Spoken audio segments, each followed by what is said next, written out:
Yeah, Sis and Tell, a whole lot of talk about a whole lot of nothing. Amanda does stand up, Alison's on TV, and when they hop on the phone, it's the place you wanna be. Sis and Tell, Sis and Tell.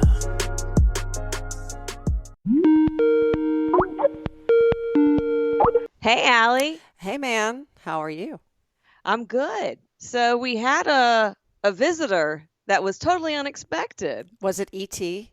No, I wish it was. Oh, that would make such a good podcast. Okay. Well, now that I've lifted everybody's hopes, let's just go ahead and dash them. So K-Boo, our chocolate lab, has been scratching at the bottom stair of our back deck for a couple of months now. And I just want to, kind of paint a picture of our neighborhood. We're right near a bunch of woods, a park. They're literally coyotes and owls. And every time Aaron and I go on night walks and we see so many bunnies. So I'm like, oh, we've got bunnies. And then a couple of days ago, there was an incident. Uh-oh.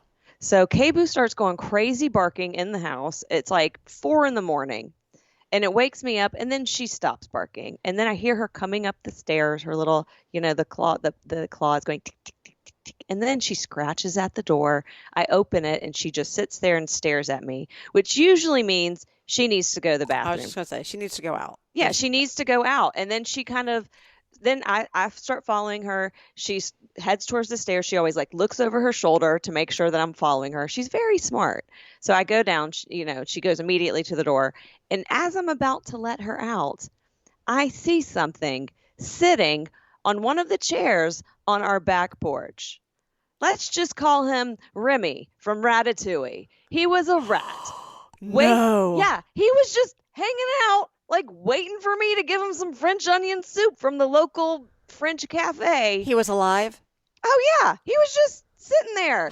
And she was she didn't bark or anything. I opened the door and I was like, get it. And she didn't know what to do. She's like, well, is that a friend? Is that a cat? What is that? She did not know what to do. And the rat went one way and she went the other, which I thought was really weird. Then I was like, crap. That's not bunnies underneath our back stairs. They're rats. So, like a normal person, the next morning I put on, we have a head flashlight. What are those called? A headlamp. A headlamp. Thank you. Wasn't really a far cry from what you initially said. Yeah. A headlamp. I put on a headlamp and I go underneath the deck to try. No, you did not. Yeah. Okay, that is way beyond what I would ever propose to do. I just wanted to see if an infestation of rats with your own eyes? Well, yeah. I was like, I need to know what they're really not like the Ratatouille rats. They are not going to cook you a French meal.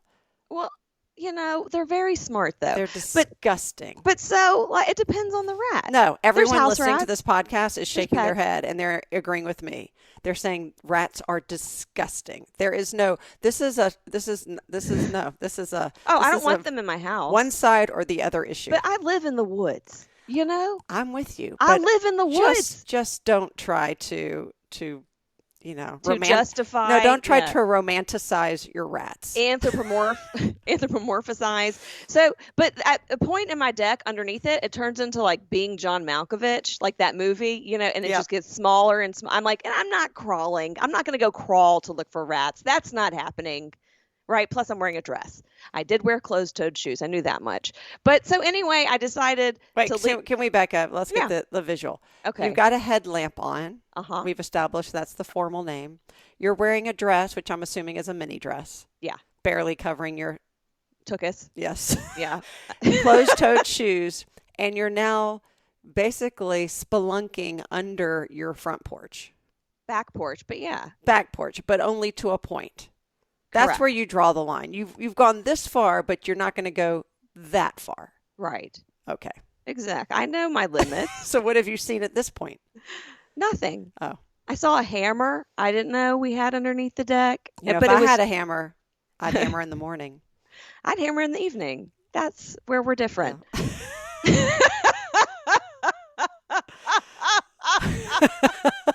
And that's where it starts. Yeah. Right. So wait, so what happened? So you went in, you partially Yeah. you partially searched, and then you gave up.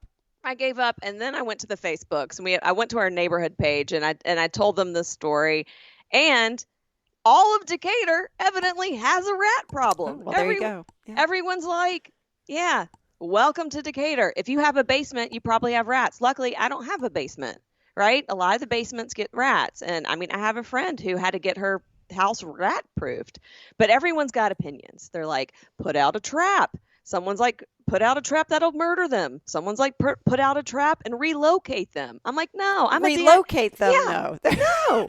Look, they're not old people living in New York. These are rats. Again, I'm gonna bring them to the villages in South Florida, right? Right. Look. Sell them a timeshare. Right. And then other people are like, poison them. Other people are like, don't poison them because that poisons the owls. And if your dog gets them, someone's like, hey, do you need to borrow my terriers? Because they can come and murder them. Someone's like, everyone's got opinions. But someone put me in touch with this guy. He owns a company called Sanders Wildlife, and he will come, like if you find an abandoned baby raccoon in your backyard, he will come and rescue it. And if you have rats, he will come and rat-proof your home and set up humane traps to get rid of them. And I don't know what he does with them. Right. No questions after that. Right. They're going on a 7-day cruise. I have no idea. But so he came over to look to see if we had rats. And fortunately, he did not see any in our crawl space. He didn't see any in our underneath the deck. Because you'll see droppings too. Yeah. I'm sure. I think I've told this on the podcast before about we had a rat problem way back, like 15 years ago. Yeah. And I caught the first one with my trap, my glue trap, which I do not recommend. Oh, that's so sad. It was horrible. And Alan, in his memory, thinks they were mice. They were not. They were rats, because then we had an exterminator who came in and told us all these options and said the poison was actually the best. We had a dog at the time, but the poison is because the rats don't eat it and die. They eat it and then they share it with their family, and then it dehydrates them and then they die. And then I found a dead rat or two right behind my minivan, which was disgusting. Yeah, but it got rid of them within a matter of weeks. There's the pills. There's the poison that kills them and poisons them and makes them poisonous to owls or whatever creature would eat them. There's the kind that dehydrates them, which I also think is a pretty bad death. And then there's the kind that you can give them and it just makes them sterile. It keeps Again, this it makes them sterile. Oh my gosh. So he didn't see anything until he started checking entry points. And, our house is about 15 years old. So he's like, luckily, you're a newer house. It's harder for them to get in. Your foundation looks great. He went over to the outside HVAC unit where it looks like this vent with these plugs going in. He goes, yeah, looks like they're probably getting in right here. And he like pulled off this thing that they had chewed. And he goes, see, those are bite marks. And he's like, they're probably not there right now. They may not be nesting. They may just go in at night. And if this is the first one you've ever seen since you've been in this house, that's pretty good. And what they do is they seal off your house so that they can't get in again. And then they put a trap inside so that whatever's stuck in there gets trapped in there. And then they remove it. And this is, I assume, good for all critters, not just rats. Right. I guess it would. Yeah. Because you don't want, someone pointed out, he's like, I don't care how cute bunnies are. You don't want them under your house chewing on wires and God knows what, because it can really mess up your house. Yeah. Or squirrels. Squirrels are probably the most popular varmint to enter a household unannounced, unwelcome. We grew up with squirrels in the attic. It sounds like a horrible children's horror book or something. Squirrels in the attic. Yeah. I used to have bad dreams about this, and you could hear them. Mommy was like, they're having a Hadassah meeting. Like, speaking of like romanticizing squirrels, not only were the squirrels in our attic having a meeting, they were a Jewish women's group, right? They identified as female Zionists. These squirrels. That's a lot. That's a lot to expect of a squirrel. When I go back home, which is not very often, I'm sorry, Mom and Dad. There is still we see them all the time. We do see them all the time. I just don't go back to Birmingham. We just don't go to Birmingham. Thank you. There is this contraption in my bedroom, and I think it is this noise. It's a sonar or noise something that that repels the squirrels. I think Daddy is still convinced that squirrels are, which he has, I'm sure he's right. I mean, it's not like the squirrels were only part of the 80s. They're happening all the time. And because of all the trees in our backyard, the roof line and the trees are pretty much, the same thing. So they think our house is just a bigger, flatter tree. Right. It's a tree house. So did I ever tell you the story of Wait, are the rats gone? So it's done? Oh, no, Did you catch anything? This was yesterday. Oh. This was yesterday. And Brandon, the guy who owns Sanders Wildlife, I don't know how I started talking to him about this, but I think I probably said you should, because he also rescues animals, which he doesn't get paid for. Yeah. He gets paid to get rid of unwanted pests, but not for the rescuing the animals. And I was like, you need to be on TikTok. And then he told me he has a YouTube channel that does really well. And we just got into it with content. But he's really Can we get back to the fact that this story has at this point been unresolved as far as I'm concerned? It's still unresolved. No, he's sending me an estimate about I get that. I don't care about that stuff. Here's what I care about is that you've turned this into one of those Netflix shows that I've gotten very into, only to find out that there's only one season out and that season 2 isn't coming out for 2 months.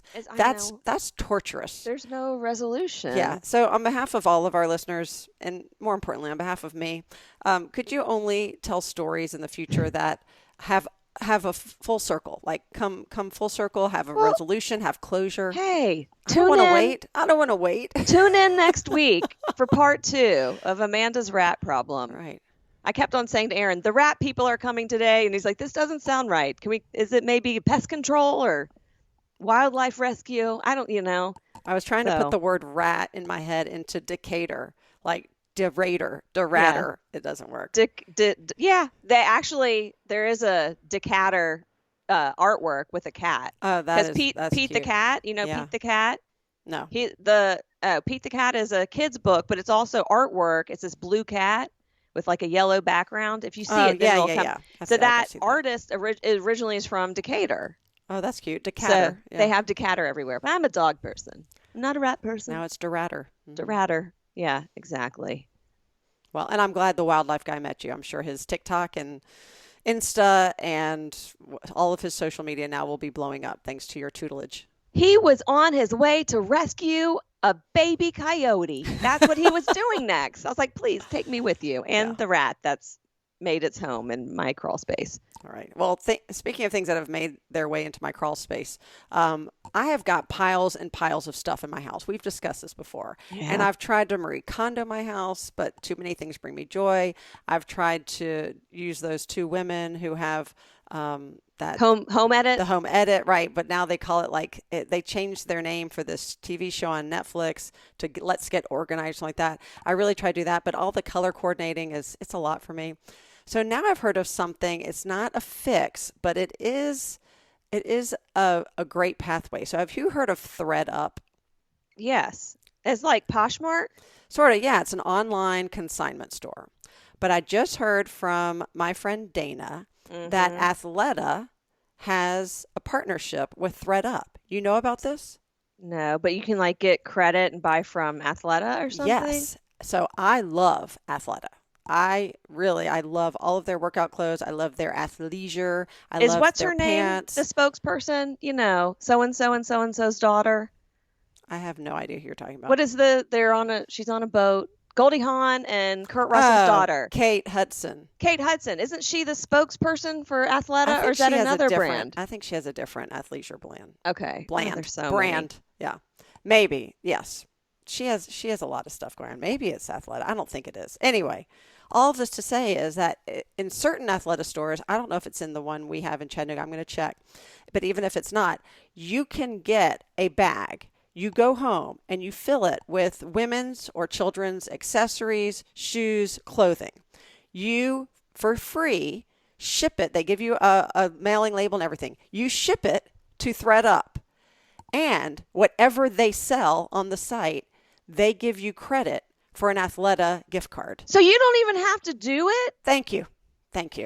I was going to say, because if you had to sell it yourself, it is a pain, and it can take 6 months to never to actually sell stuff. Right. And I give most of my stuff to various secondhand places here that are aligned with different nonprofits and homes and things like that.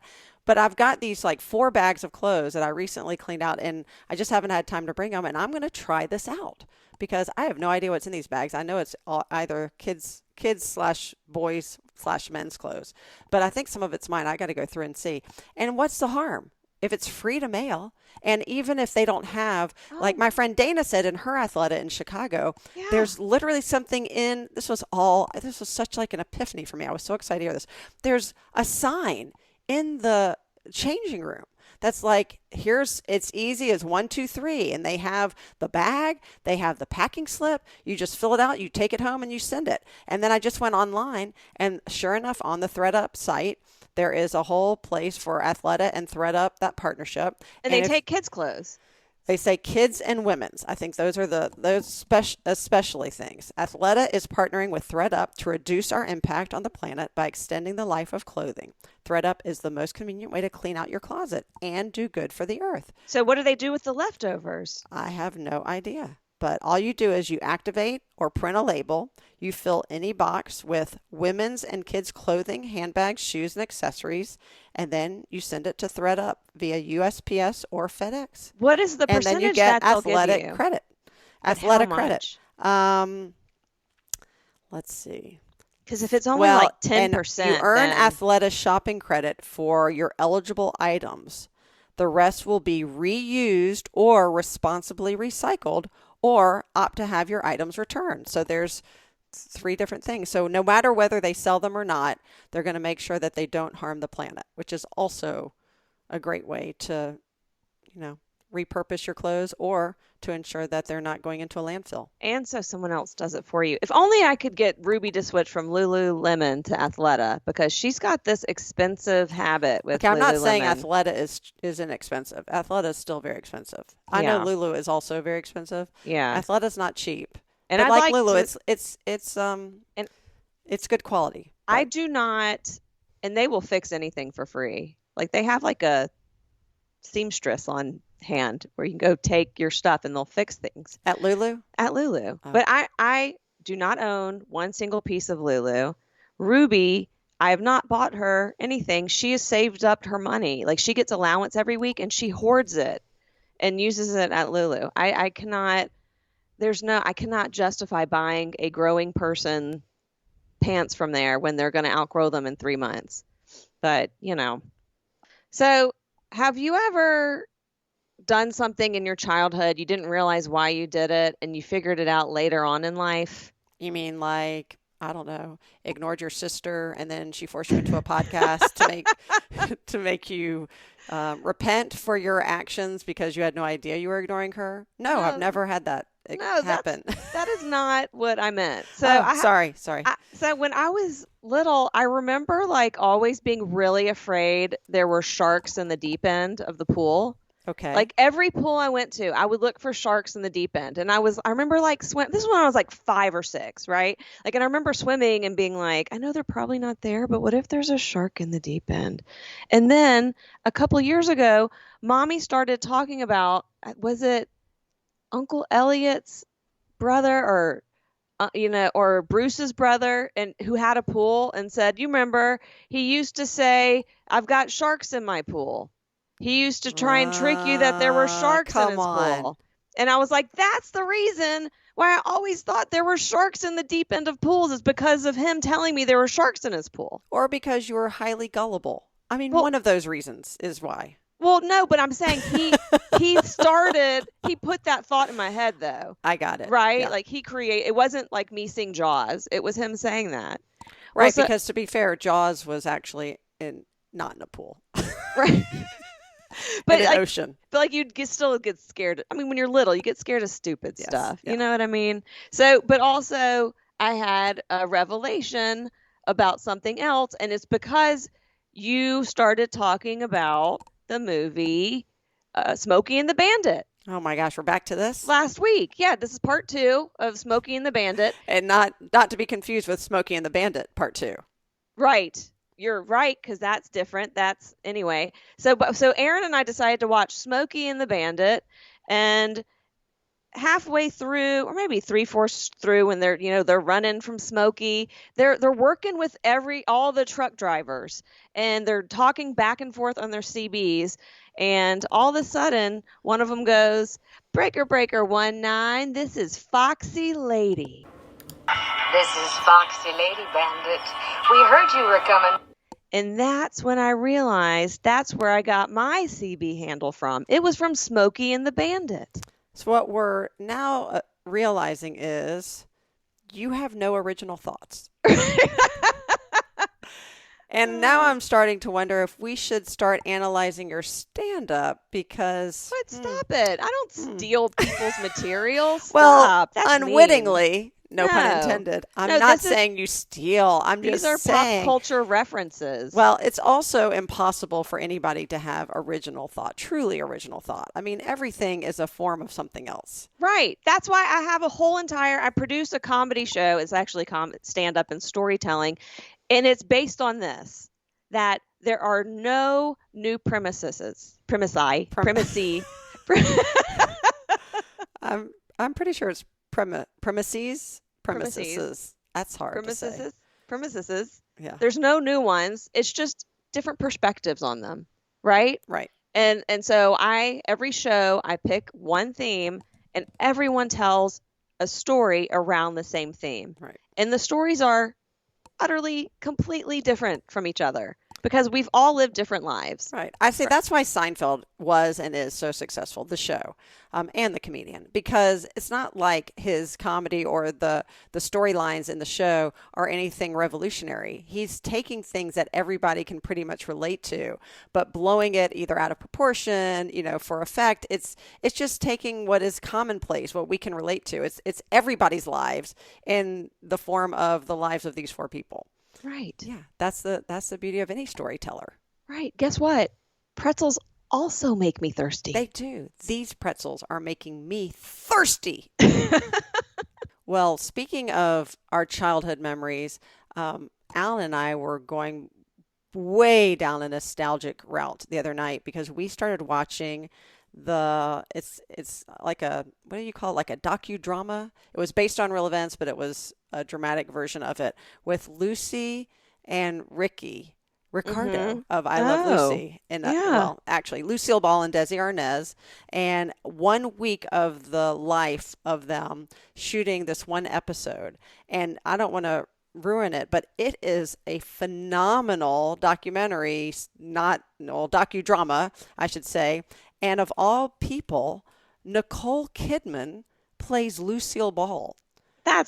Which sounds ridiculous. I know, yeah. But she's actually excellent. Okay, I know she's wonderful. I would rather have seen Cate Blanchett in that role. Okay? I'm just saying, don't knock it till you try it. Cate Blanchett is so good at transforming into... I'm always like, wait, that was Cate Blanchett? Like, she's incredible at that. I'm a little miffed that it was Nicole Kidman, I have to say. Well, the other one who played Ricky you would love, who is Javier Bardem? Is that his name? I don't know. Yes, he is. Oh my gosh, you know who this is.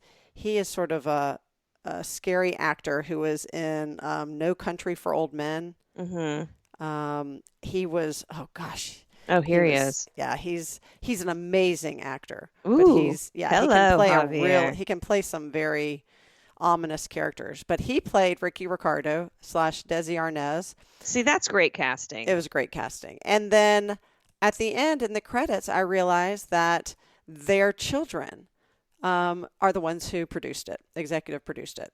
So that just tells me it had full permission and also support from the family to sort of, cast that, not just the people, but the storyline in a light that shows you what happened. It's fascinating. Yeah. And I loved Lucille Ball, but it just reminded me, that aired in the 50s.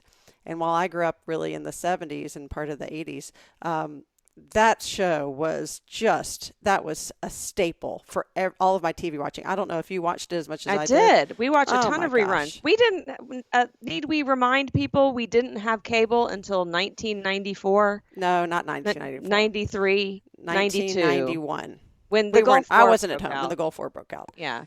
Yeah, it was 1991 slash the end of 90, beginning of 91. Yeah, so we didn't have a lot to choose from, but I would choose I Love Lucy every day of the week and twice on Sunday. And now it made me want to go back and figure out where the old episodes are, because she was not just a comedic genius, she was a physical comedy genius. That was her wheelhouse. And just to understand her story, I really didn't know her background. There's a lot of people I think of that in that genre and generation that I grew up admiring, but I never really have gone down that sort of Wikipedia, Google rabbit hole to figure out where they came from and what their story is. And it's fascinating. I have so much respect for her. And sadly, she and Desi Arnaz got divorced right after, I think, the last episode of their show was shot. And did they talk about that in the docudrama? No, the docudrama was literally, it was a lot of back and forth, like the history, and then to main day. You know how they show current day, and then they do a little background so you know what's going on. But it was 1 week of filming for this one episode, and it was when this is not spoiler alert because this is common knowledge, but they accused Lucille Ball of being a communist. And there's a reason why she did, when she was eligible to vote, check the box that she was a communist. And it was not a mistake, as some people would like to suggest, but it was not intentional in that she was really a full-fledged communist. It is to really honor, I think it was her grandfather, or their grandfather or father, who, really was about supporting the working person. For all the reasons he wanted this to be a reality, she wanted to support him. And that's why she just checked a box and never went to a meeting, never did anything else. So she got wrapped up in McCarthyism? Yeah, and then, the irony, though, that Desi Arnaz fled from a communist regime, right? The Bolsheviks took over, their homes, their places of business, killed animals and people in the streets. I mean, it was devastating. And then fled to America for a new life from Cuba. So that she would be a communist and married to someone who fled communism is also a little ridiculous. But the story itself is incredible. It is true, or at least based on lots of true facts. What channel did you see this on? Yep.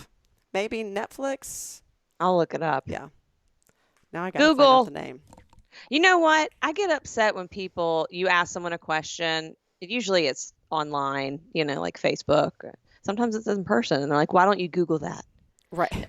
But like Google, that ruins conversations, right? Or we can sit here and discuss it and try and figure it out on our own. We do that a lot. Well, I mean, we do Google a lot, but we also will be like, "What's the name of that person?" And she was in this, and then you figure it out, or I figure it out, and it feels like a game show. It's a lot more exciting to figure things out on your own instead of just being like, Alexa, who's the actor that plays, Desi in the Lucille Ball docuseries? How tall is he? Exactly. Being the Ricardos. That's the name of the docudrama. I wanted to make sure I got that right, because there is, of course, then I did start going down a rabbit hole. There is another one about, that's actually a documentary style on I Love Lucy and Ricky. That's different, but Being the Ricardos is the one I saw. And, give Nicole Kidman a chance. Give her a shot. Don't be so be so hateful. We just rewatched Eyes Wide Shut, which is why I know, which is why I'm kind of like poo-pooing her being Lucille Ball, because I mean going from sexy Eyes Wide Shut, and not that Lucille Ball isn't sexy. It's just two very different characters. And I'm like, can we give a comedic actress the chance to play Lucille Ball? I can't even imagine Nicole Kidman being able to use that, do the physical comedy aspect of it. But I don't know, they may not have even shown the actual taping or fake taping in the.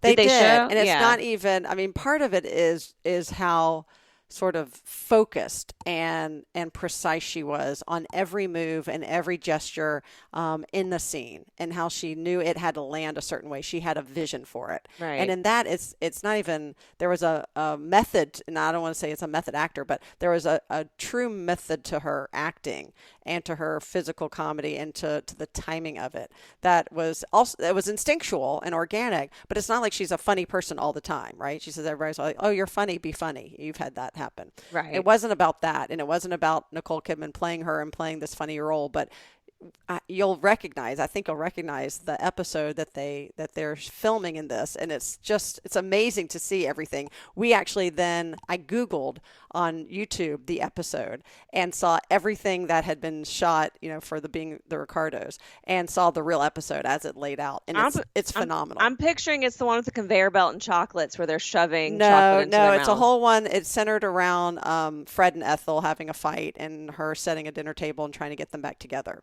Okay. And but every time when they do it, it's just amazing. And the characters who play Fred and Ethel, and I can't remember, Vivian Vance and oh gosh, what's his name? Are you gonna Google it? I gotta Google it. Fred on I Love Lucy. Here's me Googling. Fred Mertz was played by William Frawley. Yeah. Okay. So anyway, the guy that doesn't mean anything to me. No, but I didn't want to just call him Fred. Right. So the guy who played William Frawley in the docudrama too was excellent. You'll recognize him. He's very identifiable. Yeah. I wonder how old that character was, that actor, Fred, Old. in the 50s. Old. How old was he? Oh, in the 50s, how old was he? Yeah. Like he's looks like he's 70, but he was probably 38 or something. During the heart of I Love Lucy. Well, yeah, he was born, I think he was supposed to be playing an older gentleman who married a younger woman. Oh. So he was born in 1887. The actor? Yeah. Yeah. So this was shot in the old. 50s. Yeah. So he was already 63. So he was old. Creepy. By today's standards, that's not so old. But yeah. But no, I don't know. How old was she supposed to be? Ethel. So Ethel, hold on. He's got really gray hair. How old was Ethel supposed to be during that time? So Vivian Vance was she was born in 1909.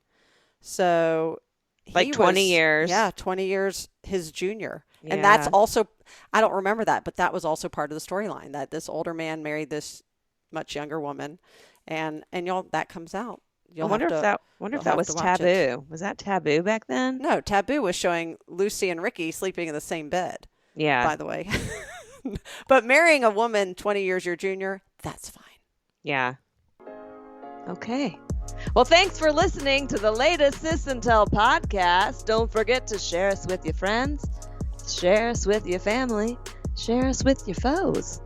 As always, this has been Amanda and Alison with a whole lot of talk about a whole lot of nothing. We'll catch you next time.